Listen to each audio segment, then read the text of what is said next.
Good evening. The H1N1 flu is getting the blame for 8 more deaths in British Columbia in the past week, 3 of them on Vancouver Island. That brings the total number of people who have H1N1 related deaths in the province to 23 since April.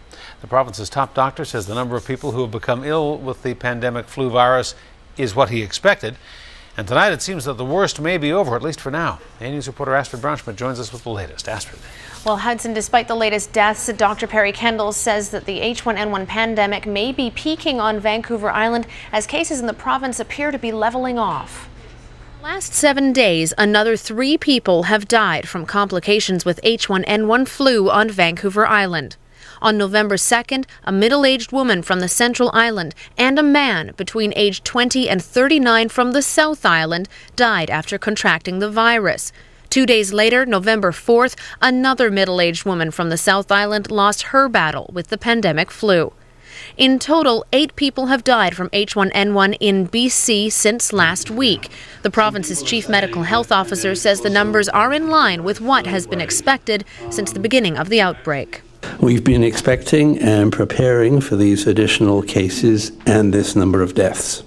20% of the population has already been immunized against H1N1, but it's unknown if the 3 people who died in the last week did get the shot, although all of them would have qualified for it because they all had underlying medical conditions. I do expect there will be more people hospitalized, and I expect that we will see more deaths, especially as we approach the peak or the flattening or the downturn of this wave.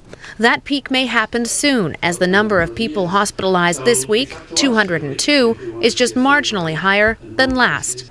At least one family physician aims to put these numbers in perspective at a free public forum on H1N1 next week. It seems when you look around that there's a lot of confusion, a lot of problems in people understanding what they're hearing.